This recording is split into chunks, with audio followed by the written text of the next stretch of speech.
Hi, Maggie. Hi, Chris. We were talking about late nights and other books and things like that. Happy to be here with you. How are things for you? Great. It's good to be here. Yeah. And today I'm going to limelight Maggie, give her a chance to talk. Yeah. Wonderful. I've been very interested. The last few weeks, the phrase "I am" keeps coming up. So many more people are using it, and even the chiropractor who I like to look at on the web, you've got to use this phrase "I am," and I think, oh come, I know that from somewhere. And I went back and I looked, and I found this book here, "I Am the Word" by Paul Selig. And we first became introduced to him when we joined a book club in Montreal. Yeah. It was a spiritual book club, and we all read it and we talked about it when we were there. And I found I really resonated with it. I enjoyed it. But going back to it, I'm getting a slightly different message now. And this is something, what I'm getting from it now is how you choose your timeline, you choose the frequency. And this is all set in structure. So when you're born into a family and they have these ideas and you can either accept them or not, but you can't change them until later in life. So you're following this path, which has a frequency. And therefore you'll meet other people who are of the same frequency and you'll resonate and you'll move forward. But then you'll come up with people who don't think the same way. And you think, well, actually, I quite like that. Maybe I could spend time with these people. Therefore, you're on two timelines, two frequencies. But then they can come together as well. And you keep doing this throughout life. Whenever you change either school, job, community, you're always you're introducing new concepts, new frequencies, until you get to the point where you never get to the point where this is the frequency I'm going to follow for the rest of my life, because you're always expanding, always growing. And with Paul Selig, he used the phrase "I am" to achieve what you wanted to achieve. And some of the phrases he used, I'll point them out here, is I am word through my being. Word, I am word. I am word through my vibration. Word, I am word. I am word through my knowing of myself as word, which I thought were all quite powerful statements. But then I remembered in the group, there was one lady who'd used the "I am" phrase very, very creatively. Practically. Oh, very practical, yes. When she used to drive home from work, it was chock-a-block. She always rush hour, always chaos on the road. And it took forever to get home. So she started to use the "I am," and she said, "I am word through the traffic. Word, I am word." And she was visualizing her home, and she said, "You wouldn't believe the number of spaces that opened up, which allowed me to move forward ahead of all the chaos." And she said she used that every night, and every night it was the same thing.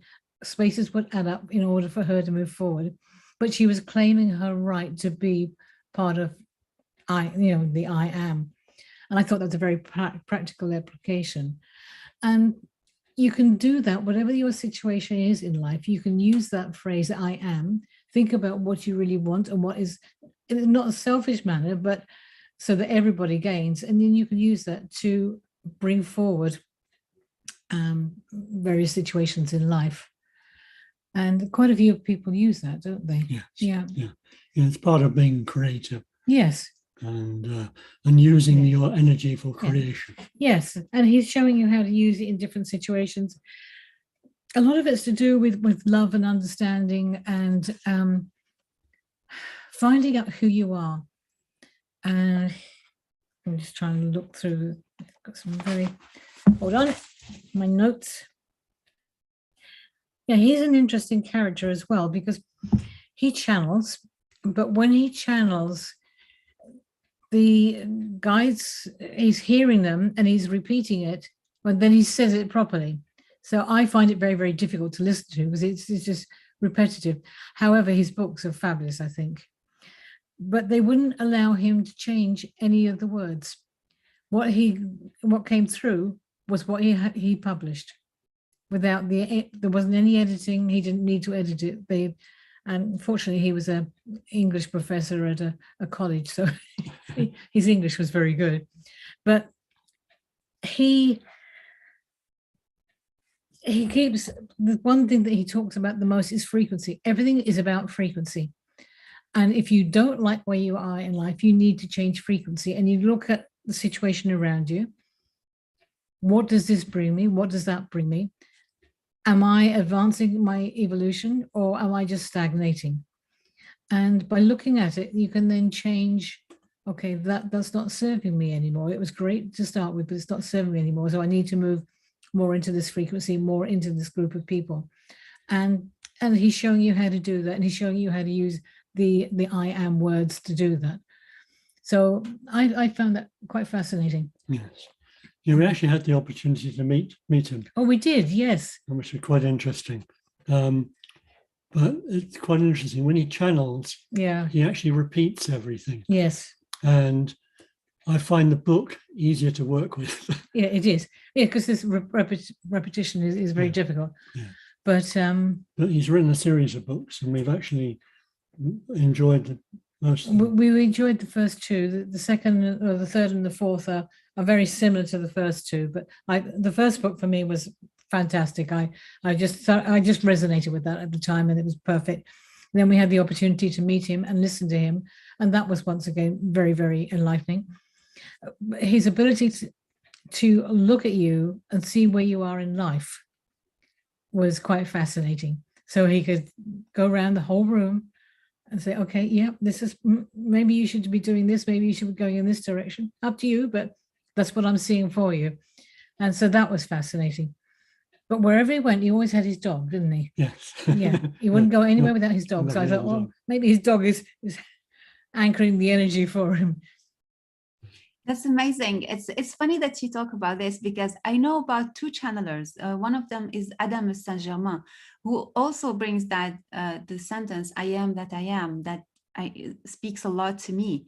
Yeah. And another channeler, this morning, I was listening to him, his name is Bashar. And I like Bashar. Yeah. Yes. And one of the things he was talking about is the different timelines. And when you change your vibration and frequency, the timelines start, it becomes more difficult to change from one frequency to another. So we have to anchor ourselves in a vibration, in a timeline when we are in it. Yes. Because it would be too much to change from one another. I have lived it, and sometimes I still live that change of vibration between different timelines. So how would you anchor that? How would you keep your vibration where you are? You talked about when you find the right vibration. How do you anchor yourself in it? Well, first of all, the feeling you have in your body is, yes, it's like I'm home. This is where I belong. And you embrace what's around you. You embrace the people around you, the activities you're taking part in, the community, everything. You embrace yourself in that, and you keep going in that until something doesn't feel quite the same. And you can look at it and think, okay, well, what isn't working for me in this vibration now? And hopefully you will change frequency, because you're evolving all the time. And by looking at what aspect isn't working for you, you can then say, well, ask, what would be a better approach to this? And something will come in. I mean, something will come into your life, or another activity will come in, and you won't necessarily go from one timeline to another. You will go slowly integrate into the other timeline, and you don't necessarily let go of the other people either, but you know that you're moving forward. You know that you're getting anchored in this new time frame, and you begin to feel really comfortable there. But every frequency, every timeline is important for your growth. You're always learning. Whatever timeline or frequency you're in, you're learning, and you embrace that learning, and you then move on. So I find that the easiest way. But we're always growing, and yes. we're always changing. But when you've moved into a new timeline, it's important to actually not get sucked back into the old timeline. Yeah. So you have to be careful about what you focus on and keeping your thoughts positive and looking to where you want to go in this new timeline rather than what you did and what you did wrong and what bad things happened in the other timeline. I don't think there's necessarily bad times, but it's just the frequency is no longer working for you, and you're looking for something else. And it's not that you want to let go of these people. You don't want to be with them the whole time like you were before. You know, we went to the book club, lovely, but we've moved on from the book club and we're in another community thing now. And they're all stepping stones to a higher vibration. And so there's no good, bad, or indifferent. It's just your progress through these frequencies and how much you're getting from them. I like to see it also. Sometimes we identify things as right or wrong and higher and lower. But for me, it's just words we use. But the reality of the thing is that the vibration or it's like traveling to the essence of who we are and removing all that is not constructive, is not in the order. It's more chaotic. And we embrace that polarity that we live in this physical world, but we accept also that the unity exists and that we are going to it. So I really believe that it's a choice of every time, all the time. And at the same time, is there really a choice? Sometimes we ask this because there's always this question, do I really have the choice or don't I have the choice? And that's why we use the word co-creative, co-collaborator, and so on. So there is this, from my ears, coming back home, coming back to the heart. And that's how I probably introduced one of the books I have read recently. And it's called The Alchemy of the Voice by Stuart Pearce, who has created also some oracle cards about Atlantis and archangels. And it's really interesting because I am is a word, it's a voice. You need to use it. It's a synchronicity of things. And I really love this book. I really love the work he has done, the researches. There are some points that spoke to my heart, especially some practices about the breath, about the voice, about the vowels like a, I, o, u, and their role in our energy field, and how they are like they show how the energy plays also. It talks about the chakras, even if it's the old chakra system, which I don't work with, but he brings a lot of topics and fields to talk about the voice and how to come back to the true voice we have. One thing I really loved also, he talks about the difficulties that we might have with the voice and what they might mean, and how we can work through them. So you can read that one. It has a small part of it, and it's really beautiful, that part too. I must say that also Stuart Pearce worked in with a lot of artists and worked with Lady Diana. He collaborated with her, which is very interesting because being out in the world as a therapist or as a creator, as a publisher, as a writer, we bring our voice out there, but it has to be authentic. And at the same time, it has to be in the truth, in the compassion, and so on. So how can we embrace all these values, like Lady Diana, or how can we embrace all these values in our voice? I really appreciated it. I can say a lot more about it actually, but it's a very good book to have for any therapist. I would suggest. The tone, tones are so important, and the energy or vibration of the voice. We're communicating with our voice, but it contains so much more than just the words. It's the way we say it. It's the feelings behind it and the energy. So communication is so much bigger than just the words. Oh, it's just a simple phrase. I don't like that. I don't like that. Very different message. But we need to listen to the tone as well. Yes, totally. And I'm very much interested in the letters. You know that I work with the Arabic letters, and I'm preparing a book and work about it in the next months. But there's something about the energy contained in every letter. So there is the phrases we say, the words we say, but there are also the letters. And that's the essence of the energy, how it moves through us and through the reality, or through the word. So that's why I understand in the past, when I was young, I was always reading these books about prophets and stories about don't talk a lot. And I talk a lot. I love talking. but it's really also to understand that what we say is energy that we send, and also energy we spend. So what are we spending? Is it worth it? If I stay in silence, what would that make or create in my reality? Do I need always to change my reality with words, or can I just do it with my heart? Or sometimes, can I just not do anything about it and just just trust that everything is flowing through with a plan that belongs to the order and the cow and all this dance, and I trust it. So there's something related to that also that we can meditate on, I believe. That's very interesting. Yeah. All right. That was quick. Yeah. We don't talk a lot today. That's good. So I don't tend to talk a lot. So and I was busy this week creating. So I found an old notebook of mine of when I went through an initiation with some shamans in Peru.